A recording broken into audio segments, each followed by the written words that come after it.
നമസ്കാരം. നമ്മൾ വീണ്ടും എത്തിയിരിക്കുകയാണ്. ഞങ്ങളുമായി പങ്കുവെച്ച് ഈ ചില വിവരങ്ങളിലേക്ക് ഒന്ന് ഇറങ്ങിച്ചെല്ലാനായിട്ട്. അപ്പോൾ ഇത്തവണ നമ്മുടെ മുന്നിലുള്ള വിഷയം യൂത്ത് കോൺഗ്രസ് നേതാവ് രാഹുൽ മാങ്കൂട്ടത്തെ ചുറ്റിപ്പറ്റിയുള്ള ഒരു വിവാദമാണ്. അതെ, വളരെ ഗൗരവമുള്ള ഒരു ആരോപണം. ഗർഭഛിദ്രത്തിന് നിർബന്ധിച്ചു എന്നത്. അതെ. അപ്പോൾ നമ്മുടെ കയ്യിലുള്ള ഈ റിപ്പോർട്ടുകളും പിന്നെ ചില വാർത്താക്കുറിപ്പുകളും ഒക്കെ വെച്ചിട്ട് ഇതിന്റെ ഒരു ഉള്ളുകള്ളികൾ എന്തൊക്കെയാണെന്ന് ഒന്ന് മനസ്സിലാക്കലാണ് നമ്മുടെ ഇന്നത്തെ ഒരു ശ്രമം, അല്ലേ? ശരിയാണ്. നമുക്ക് കിട്ടിയ വിവരങ്ങൾ വെച്ച് കാര്യങ്ങളൊന്ന് നോക്കാം. ശരി, അപ്പൊ നമുക്ക് കാര്യത്തിലേക്ക് കടക്കാം. ഈ കിട്ടിയ വിവരങ്ങൾ വെച്ച് നോക്കുമ്പോൾ ശരിക്കും എന്താണ് സംഭവിച്ചത്, എന്തൊക്കെയാണ് ഇതിലെ പ്രധാനപ്പെട്ട കാര്യങ്ങൾ, നമുക്ക് വിശദമായിട്ടൊന്ന് നോക്കാം. ആദ്യം തന്നെ എന്താണ് ഈ കേസിന്റെ ഒരു അടിസ്ഥാനം, പ്രധാനപ്പെട്ട ആരോപണം എന്താണെന്ന് ഒന്നുകൂടി ഉറപ്പിക്കാലോ.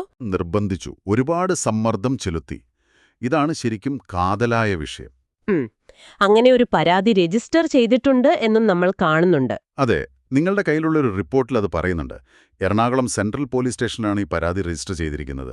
ആരാണ് പരാതി കൊടുത്തത്? അഭിഭാഷകനായ ഷിൻഡോ സെബാസ്റ്റ്യനാണ് പരാതിക്കാരൻ.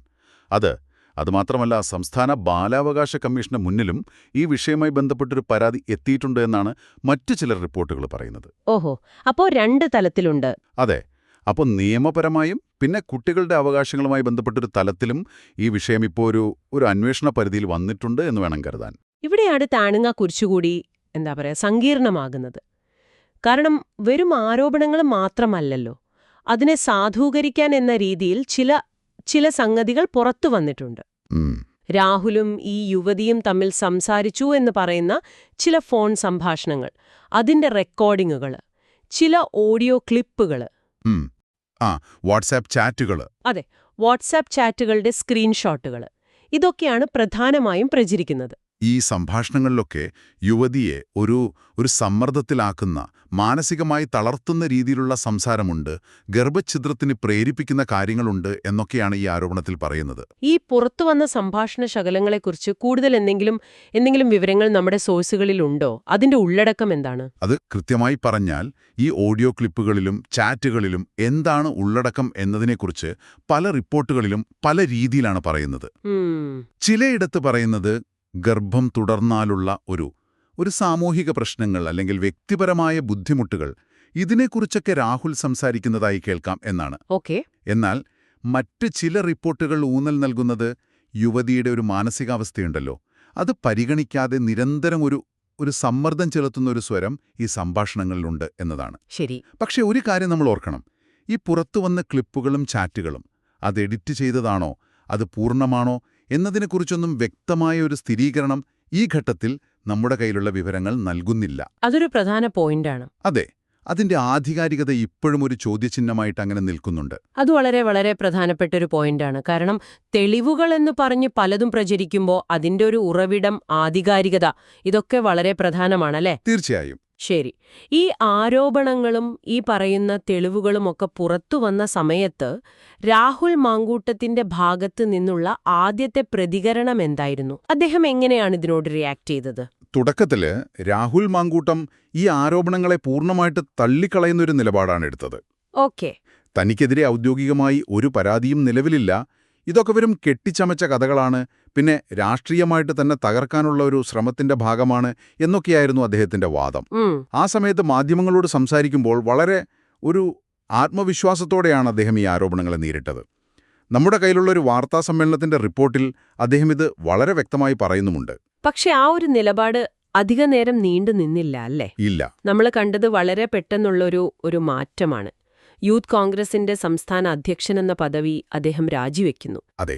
അപ്പോ അടിസ്ഥാനരഹിതമായ ആരോപണം എന്ന് പറഞ്ഞ് തള്ളിക്കളഞ്ഞ ഒരാൾ തൊട്ടടുത്ത ദിവസങ്ങളിൽ ഇത്രയും പ്രധാനപ്പെട്ട ഒരു പദവി ഒഴിയുമ്പോൾ സ്വാഭാവികമായും പല സംശയങ്ങളും ചോദ്യങ്ങളും ഉയരും. തീർച്ചയായും. ഈ രാജിക്ക് പിന്നിലെ കാരണങ്ങളെക്കുറിച്ച് എന്തെങ്കിലും സൂചനകൾ നമ്മുടെ സോഴ്സുകൾ നൽകുന്നുണ്ടോ? എന്താണ് പറയുന്നത്? രാജി പ്രഖ്യാപിച്ചുകൊണ്ടുള്ള അദ്ദേഹത്തിന്റെ ഒരു വിശദീകരണമുണ്ടല്ലോ, അതിൽ പറയുന്നത് പാർട്ടിക്ക് ഈ വിവാദം കാരണം ഒരു അവമതിപ്പ് ഉണ്ടാകാതിരിക്കാൻ വേണ്ടിയാണ് താൻ മാറി നിൽക്കുന്നത് എന്നാണ് ഔദ്യോഗികമായിട്ട് പറഞ്ഞിട്ടുള്ളത്. ശരി. അന്വേഷണം നടക്കട്ടെ, നിരപരാധിത്വം തെളിയിച്ച ശേഷം തിരികെ വരാം എന്നൊരു ധ്വനിയാണ് അതിലുള്ളത്. എന്നാൽ ചില രാഷ്ട്രീയ നിരീക്ഷകരുടെ വിലയിരുത്തലുകൾ നമ്മുടെ കയ്യിലുള്ള ചില ലേഖനങ്ങളിൽ കാണാം. അതെന്താണ്? അവർ പറയുന്നത് പാർട്ടിക്കുള്ളിൽ നിന്നും പിന്നെ മുന്നണിക്കുള്ളിൽ നിന്നുമൊക്കെ രാജിവെക്കാനുള്ള സമ്മർദ്ദം വളരെ ശക്തമായിരുന്നു എന്നാണ്. ഹോഹോ. കാരണം ഇത്രയും ഗൗരവമുള്ളൊരു ആരോപണം ഉയർന്നു നിൽക്കുമ്പോൾ, പ്രത്യേകിച്ചും സ്ത്രീകൾക്കും കുട്ടികൾക്കും എതിരായ വിഷയങ്ങളിൽ സമൂഹം ഇപ്പോൾ കൂടുതൽ സെൻസിറ്റീവാണല്ലോ. ശരിയാണ്. അപ്പോ അങ്ങനെയിരിക്കെ നേതൃത്വത്തിൽ തുടരുന്നത് പാർട്ടിയുടെ ഒരു പ്രതിച്ഛായയ്ക്ക് വലിയ ദോഷം ചെയ്യുമെന്നുള്ളൊരു വിലയിരുത്തലാണ് ഈ രാജിക്ക് പിന്നിലെന്നാണ് ഒരു വാദം. അതേസമയം ഇതൊരു രാഷ്ട്രീയ ഗൂഢാലോചനയുടെ ഭാഗമാണെന്ന് വിശ്വസിക്കുന്നവരുമുണ്ട് കേട്ടോ. അതുമുണ്ടാവാം. അവര് പറയുന്നത് തെരഞ്ഞെടുപ്പ് അടുത്തുവരുന്ന സമയത്ത് പാർട്ടിയെയും നേതാവിനെയും ഒരുപോലെ ദുർബലപ്പെടുത്താനുള്ള ഒരു നീക്കമാണിതെന്നാണ് അവരുടെ ഒരു പക്ഷം. അതെ, രാഷ്ട്രീയത്തിൽ എപ്പോഴും ഇത്തരം ആരോപണങ്ങൾ വരുമ്പോൾ അതിന്റെ പിന്നിലെ രാഷ്ട്രീയ ലക്ഷ്യങ്ങളെക്കുറിച്ചുള്ള ചർച്ചകളും വളരെ സജീവമാകാറുണ്ട്. അത് സ്വാഭാവികമാണ്. അപ്പോ ഈ കേവലം ഒരു വ്യക്തിയും ഒരു ആരോപണവും എന്നതിനപ്പുറത്തേക്ക് ഈ വിഷയം വളരുന്നുണ്ട്. നിങ്ങൾ നേരത്തെ സൂചിപ്പിച്ചതുപോലെ ഇതിനൊരു വലിയ സാമൂഹിക മാനം കൂടിയുണ്ടല്ലേ? തീർച്ചയായും. അവിടെയാണ് നമ്മൾ കുറച്ചുകൂടി വിശാലമായിട്ട് ചിന്തിക്കേണ്ട ഒരു കാര്യം വരുന്നത്. എന്തൊക്കെയാണത്? ഈ സംഭവം ഒരുപാട് കാര്യങ്ങളിലേക്കാണ് ശരിക്കും വിരൽ ചൂടുന്നത്. ഒന്ന്, സ്ത്രീ സുരക്ഷ. പിന്നെ സ്ത്രീകളുടെ പ്രത്യുൽപാദന അവകാശങ്ങൾ. ഒരു സ്ത്രീക്ക് സ്വന്തം ശരീരത്തെക്കുറിച്ചും ഗർഭധാരണത്തെക്കുറിച്ചുമൊക്കെ തീരുമാനമെടുക്കാനുള്ള അവകാശം എത്രത്തോളം സംരക്ഷിക്കപ്പെടുന്നുണ്ട് എന്ന ചോദ്യം ഇത് വീണ്ടും ഉയർത്തുന്നുണ്ട്. ശരിയാണ്. 2, രാഷ്ട്രീയത്തിലെ ധാർമ്മികത. പൊതുപ്രവർത്തകർ എന്ന് പറയുമ്പോൾ അവർ സമൂഹത്തിനൊരു മാതൃകയാകേണ്ടവരാണ്, അല്ലേ? അതെ. അങ്ങനെയുള്ളവർക്കെതിരെ ഇത്തരം ഗുരുതരമായ ആരോപണങ്ങൾ വരുമ്പോൾ അത് രാഷ്ട്രീയത്തോടുള്ള ജനങ്ങളുടെ ഒരു വിശ്വാസ്യതയെ തന്നെ ബാധിക്കും. മൂന്നാമതൊരു കാര്യം, മാധ്യമങ്ങളുടെ പങ്ക്. അത് പ്രധാനമാണ്. ഒരു ആരോപണം വരുമ്പോൾ അതിന്റെ സത്യാവസ്ഥ പുറത്തുവരുന്നതിന് മുമ്പ് തന്നെ മാധ്യമങ്ങൾ എങ്ങനെയാണ് അത് കൈകാര്യം ചെയ്യുന്നത്? ഈ മാധ്യമ വിചാരണകൾ വ്യക്തികളുടെ ജീവിതത്തെ എങ്ങനെ ബാധിക്കുന്നു? ഈ വിഷയത്തിലും അത്തരം ചർച്ചകൾ നടക്കുന്നുണ്ട്. ഓക്കേ. നമ്മുടെ കയ്യിലുള്ള ഒരു വിശകലന റിപ്പോർട്ടിൽ ഈ കേസിൽ ചില മാധ്യമങ്ങൾ സ്വീകരിച്ച സമീപനം ഒരു മീഡിയ ട്രയൽ സ്വഭാവമുള്ളതായിരുന്നു എന്ന് നിരീക്ഷിക്കുന്നുണ്ട്. അത് ശരിയാണോ തെറ്റാണോ എന്നതിലുപരി മാധ്യമ റിപ്പോർട്ടിംഗിന്റെ ഒരു ധാർമ്മികതയെക്കുറിച്ചുള്ള ചർച്ചയ്ക്ക് ഇത് വഴിവെച്ചിട്ടുണ്ട് എന്നതൊരു വസ്തുതയാണ്. ശരിയാണ്. അതായത് രാഹുൽ മാങ്കൂട്ടനെതിരായ ഒരു കേസ് എന്നതിനപ്പുറം അത് സമൂഹത്തിൽ നിലനിൽക്കുന്ന പല പ്രധാനപ്പെട്ട വിഷയങ്ങളെക്കുറിച്ചും വീണ്ടും ചിന്തിക്കാൻ നമ്മളെ പ്രേരിപ്പിക്കുന്നു. സ്ത്രീകളുടെ അവകാശങ്ങൾ, രാഷ്ട്രീയക്കാരുടെ ഉത്തരവാദിത്വം, മാധ്യമങ്ങളുടെ പ്രവർത്തനം, ഇതൊക്കെ ഈ ഒരൊറ്റ സംഭവവുമായി ബന്ധപ്പെട്ട് വീണ്ടും ചർച്ചയാവുകയാണ്. കൃത്യമായി. അപ്പം നമ്മൾ ഇതുവരെ സംസാരിച്ച കാര്യങ്ങൾ ഒന്നുകൂടി ഒന്ന് ചുരുക്കി പറഞ്ഞാൽ പ്രധാനമായും എന്തൊക്കെയാണ് നമ്മൾ കണ്ടെത്തിയത്? ഒരു സമ്മറി പോലെ. നമ്മൾ തുടങ്ങിയത് രാഹുൽ മാങ്കൂട്ടത്തിനെതിരായ ഗർഭഛിദ്രത്തിന് നിർബന്ധിച്ചു എന്ന ആരോപണത്തിൽ നിന്നാണ്. ശരി. അതുമായി ബന്ധപ്പെട്ട് പോലീസ് സ്റ്റേഷനിലും ബാലാവകാശ കമ്മീഷനിലും പരാതികൾ നൽകപ്പെട്ടിട്ടുണ്ട്. ഈ ആരോപണങ്ങൾക്കൊരു ബലം നൽകാനായി ഫോൺ സംഭാഷണങ്ങളും ചാറ്റുകളൊക്കെ പുറത്തു വന്നിട്ടുണ്ട്. പക്ഷേ അതിന്റെ ആധികാരികത ചോദ്യം ചെയ്യപ്പെടുന്നു. അതെ, അത് ചോദ്യം ചെയ്യപ്പെടുന്നുമുണ്ട്. ആദ്യം ആരോപണങ്ങളെ നിഷേധിച്ച രാഹുൽ മാങ്കൂട്ടം പിന്നീട് യൂത്ത് കോൺഗ്രസ് അധ്യക്ഷസ്ഥാനം രാജിവെച്ചു. അതെ. ഈ രാജിക്ക് പിന്നിൽ രാഷ്ട്രീയ സമ്മർദ്ദങ്ങളുണ്ട് എന്നും അഭ്യൂഹങ്ങളുണ്ട്. ഏറ്റവും പ്രധാനമായിട്ട് ഈ കേസ് ഒരു വ്യക്തിപരമായ തലത്തിൽ മാത്രം ഒതുങ്ങാതെ സ്ത്രീ സുരക്ഷ, രാഷ്ട്രീയ ധാർമ്മികത, മാധ്യമങ്ങളുടെ പങ്ക് തുടങ്ങിയ വലിയ സാമൂഹിക വിഷയങ്ങളെക്കുറിച്ചുള്ള ഗൗരവമായ ചർച്ചകൾക്ക് തുടക്കമിട്ടിട്ടുണ്ട്. നമ്മുടെ കയ്യിലുള്ള വിവിധ റിപ്പോർട്ടുകളും ലേഖനങ്ങളും ഈ പല വശങ്ങളിലേക്കും വെളിച്ചം വീശുന്നുണ്ട്.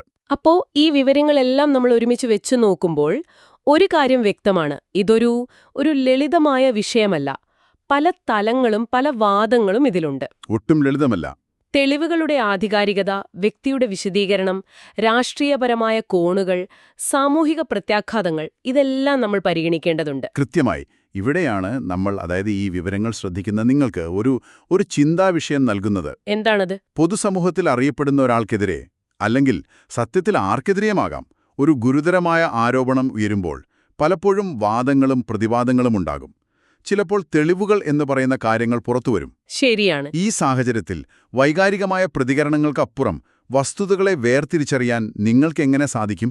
പ്രത്യേകിച്ചും സോഷ്യൽ മീഡിയയുടെ ഈ കാലത്ത് ഒരു വിധിതീർപ്പ് വളരെ പെട്ടെന്നുണ്ടാകുന്നൊരു സാഹചര്യത്തിൽ ക്ഷമയോടെ കാര്യങ്ങൾ മനസ്സിലാക്കാനും നിയമപരമായ നടപടിക്രമങ്ങൾ പൂർത്തിയാകുന്നതുവരെ കാത്തിരിക്കാനും അതേസമയം തന്നെ ഇരയുടെ പാഠം കേൾക്കാനും ഇതിനൊക്കെ നമുക്ക് എങ്ങനെ കഴിയും? അതൊരു ബാലൻസിംഗ് ആണ്. ഇതൊരു സന്തുലിതാവസ്ഥ കണ്ടെത്തേണ്ട വിഷയമാണ് തീർച്ചയായും. അപ്പോൾ ഈ കേസിന്റെ പശ്ചാത്തലത്തിൽ നിങ്ങൾക്ക് സ്വയം ചോദിക്കാവുന്നൊരു ചോദ്യമാണത്. ആരോപണങ്ങളുടെയും പ്രതികരണങ്ങളുടെയും ഈ ഒരു വേലിയേറ്റത്തിൽ എങ്ങനെയാണ് നമ്മൾ ശരി തെറ്റുകൾ വിലയിരുത്തേണ്ടത്? ഇത് നിങ്ങളൊന്ന് ആലോചിച്ച് നോക്കുക.